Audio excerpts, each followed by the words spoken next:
राजनेता और मीडिया के अलावा सिवनी में एक तीसरी आंख भी है जो शहर की और जिले की नब्ज पर बारीकी से नज़र रखती है। सोशल मीडिया के माध्यम से अथवा अन्य संचार माध्यमों से समय समय पर क्षेत्र की समस्याओं से रूबरू कराते रहते हैं। सामाजिक क्षेत्र में अग्रणी और पेशे से वकालत करते हैं। नवेंद्र मिश्र हमारे साथ हैं, ये आज समझेंगे उनसे कैसा है सिवनी जिले का मिजाज।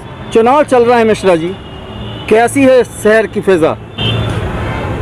शहर में इस बार जो चुनाव है वो काफ़ी टफ इलेक्शन है, क्योंकि जो विधायक सिवनी विधायक दिनेश राय मुनमुन रहे हैं वो पिछले 2 बार में जब उन्होंने चुनाव लड़ा तो उनके लिए काफ़ी आसान चुनाव था और शहर और विधानसभा का बहुत मतदाता उनकी ओर था और बड़ी आशा भरी नज़रों से देख रहा था। लेकिन उनका 10 साल का कार्यकाल देखते हुए इस बार काफ़ी टफ इलेक्शन है। उनके विपक्ष में आनंद पंजवानी है कांग्रेस से, जिनके साथ युवाओं का काफ़ी सपोर्ट है और युवा उन्हें आने वाले भविष्य के विधायक के रूप में काफ़ी प्रोत्साहित कर रहे हैं। सोशल मीडिया में भी यही दिख रहा है, आम चर्चाओं में भी, चाहे व्यापारी वर्ग हो या ट्रांसपोर्ट वर्ग हो, ये काफ़ी हद तक आनंद के पक्ष में दिखाई दे रहा है, जिसने विधायक जी के चुनाव को बड़ा मुश्किल बना दिया है। अलग अलग गाँवों से भी अलग अलग तरीके की रिपोर्ट्स आ रही हैं, तो बहुत टफ मामला है, बहुत आसान चुनाव नहीं होगा। अभी मैं आपका पिछले दिन एक वीडियो देख रहा था, उसमें आपने सिवनी विधायक के किसी घोषणा पत्र का जिक्र किया था, क्या है वो मामला? देखिए, जब पहली बार दिनेश राय मुनमुन जी चुनाव लड़े थे तो उन्होंने नीता पटेलिया जी के अगेंस्ट लड़ा था और नीता पटेलिया जी जीत गई थी और वो निर्दलीय थे। दूसरी बार जब उन्होंने चुनाव लड़ा तो नरेश दिवाकर जी और राजकुमार खुराना जी के अगेंस्ट वो चुनाव लड़े थे और वो जीत गए थे। तब उन्होंने एक 43 वादों का घोषणा पत्र लेके आए थे। तो उन्होंने कहा था कि अगर ये 43 वादे मैं अपने 5 साल के कार्यकाल में नहीं पूरे कर पाया तो हर साल मैं अपनी एक अदालत लगाऊंगा और उस अदालत में एक भी आदमी हाथ उठा देगा तो मैं इस्तीफा दे दूंगा। 1 साल वो अदालत लगी, फिर नहीं लगी। उन 43 वादों में उन्होंने मुख्य रूप से ये कहा था कि मैं सिवनी को संभाग बनाने के लिए काम करूंगा, बड़ी रेल लाइन के लिए काम करूंगा, 4 लेन के लिए काम करूंगा, मेडिकल कॉलेज, इंजीनियरिंग कॉलेज, अन्य कामों के लिए काम करूंगा, सिवनी में उद्योग रोजगार लाने के लिए काम करूंगा, जो पीजी कॉलेज है, एजुकेशन है, उसको बेहतर करने के लिए काम करूंगा, बच्चों के लिए कोचिंग्स वगैरह खोलूंगा, नए सिवनी की यातायात व्यवस्था को सुदृढ़ करूंगा। ऐसे अनेकों वादे थे जिसमें महिलाओं के लिए रोजगार, ऑडिटोरियम, आपका एक महिलाओं के विशेष उद्योगों के लिए एक मॉल जैसी व्यवस्था की बात की गई थी।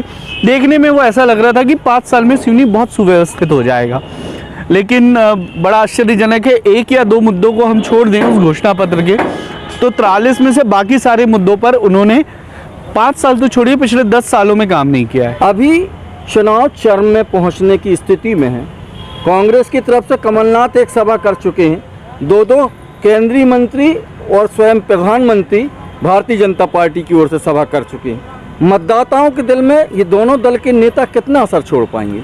देखिए, अब धीरे धीरे जैसे जैसे लोकतंत्र आगे बढ़ रहा है तो मतदाता बहुत परिपक्व हो गया है। किसी एक नेता के आने के, और जिस नेता का विधानसभा से कोई लेना देना नहीं है या जिन केंद्रीय मंत्रियों का विधानसभा से कोई लेना देना नहीं है, उनके आने का बहुत फर्क नहीं पड़ता।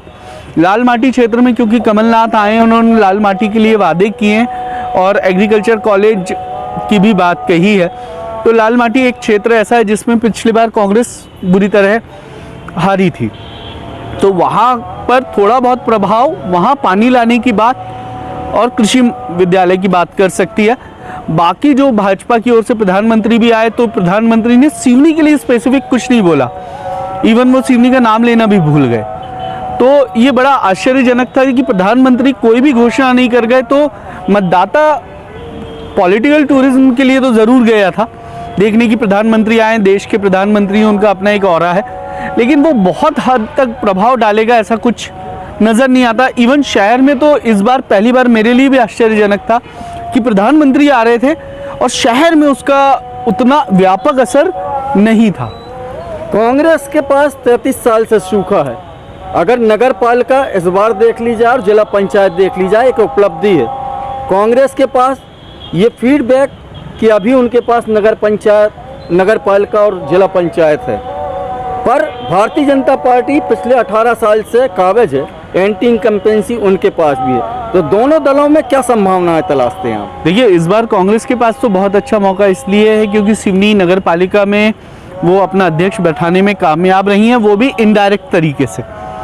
तो मतलब ज़्यादातर वार्डों में उनके पार्षद हैं। दूसरी बात यह है कि 2 जिला पंचायत की बड़ी सीट्स, वार्ड नंबर 1 और वार्ड नंबर 2, दोनों में कांग्रेस समर्थित उम्मीदवार ही जीते हैं, घनश्याम सनोडिया जी और लल्लू बघेल जी। तो ये दोनों क्षेत्रों में कांग्रेस का व्यापक दबदबा दिखता है और शहर में भी। तो आधे से लगभग आधा मतदाता सिवनी शहर में है, लगभग 96,000 वोटर्स हैं और आसपास के वोटर्स। तो हम देख रहे हैं कि अगर सिवनी में जिसका ज़्यादा व्यापक असर होता है वो विधानसभा जीतता है। तो इस बार सिवनी में कांटे की टक्कर है, सिवनी शहर में। तो ये दिखा रहा है कि पूरी विधानसभा में कांटे की टक्कर है और कांग्रेस इस बार प्लस में है क्योंकि पिछले बार मोहन सिंह चंदेल जी लगभग 72,000 वोटों से जीते थे, 72,000 वोट लगभग उन्होंने लिए थे और इस बार भी 78,000 थे लगभग। तो वो जो वोट्स का अंतर है वो सबसे बड़ा अंतर सिवनी शहर ने डाला था, लगभग 10,500 वोट्स की हार हुई थी कांग्रेस की। तो वो कांग्रेस की हार इस बार होती शहर में दिखाई नहीं दे रही। इवन भाजपा के भी जो नाराज कार्यकर्ता हैं वो कांग्रेस के लिए काम करते हुए दिखाई दे रहे हैं और ज़्यादातर युवा वर्ग। और आप और हम सभी जानते हैं कि इस बार के चुनावों में युवा बड़ा मतदाता है, तो लगभग 55% युवा मतदाता हैं। तो वो काफ़ी असर डालने वाला है इस बार। दलसागर पिछले कई महीनों से सूखा पड़ा है, इसको लेकर आप लगातार आवाज़ उठाते रहे हैं, क्या है वो मामला? मामला ये है कि दलसागर एक आर्द्र भूमि है, एक गीली ज़मीन है और दलसागर जैसी जब एंटिटी पर कुछ भी निर्माण कार्य किया जाता है तो बहुत, क्योंकि ये बहुत जैविक रूप से इकोसिस्टम के लिए ये बहुत ही डेलिकेटेड होती है। तो जिस तरीके से सिवनी नगर पालिका ने इस भूमि पर काम शुरू किया है कि ठेकेदार को ज़मीन देने के लिए पूरा दलसागर खाली कर देना, जबकि आजकल टेक्नोलॉजी है कि भरे पानी में भी आप पिलर्स खड़े कर सकते हैं।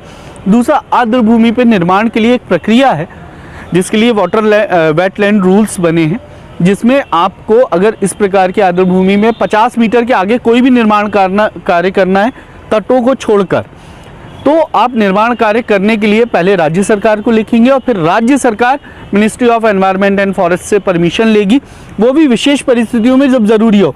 पर्यटन के नाम पे ये जो ब्रिज निर्माण चल रहा है या टापू पे जो काम चल रहा है, ये पूरी तरीके से दलसागर के अस्तित्व और इसके पर्यावरण को नुकसान पहुंचाने वाला काम है, जो कि हम सबके भविष्य के लिए बड़ा नुकसानदायक है। इसको 1 साल खाली रखना भूमिगत जल स्तर के लिए बड़ा नुकसानदायक है। इस पर प्रवासी पक्षी आते हैं बाहर से, उनका बसेरा हुआ करता था हमारा टापू। अब आप जाके देखेंगे कि जहाँ पर लगभग 100 से ज़्यादा पेड़ थे वहाँ 10-20 पेड़ भी गिनने को नहीं बचे, सब काट दिए गए। तो इस तरीके से हमारी वो संपदा जो हमारे पूर्वजों ने संरक्षित करके रखी थी और जो हमारे जीवन जीने के लिए ज़रूरी है, भारतीय संविधान के आर्टिकल 21 में मेरे जीवन जीने के लिए आवश्यक चीज़ें जिसमें पानी सबसे महत्वपूर्ण है, वो सबसे ज़्यादा ज़रूरी है, उसको इन्होंने हानि पहुंचाई। दूसरा, एक नागरिक होने के कारण जब मुझे ड्यूटीज़ सिखाई जाती हैं तो मेरा जो आसपास का पर्यावरण है वो पर्यावरण बचाए रखना मेरा कर्तव्य है।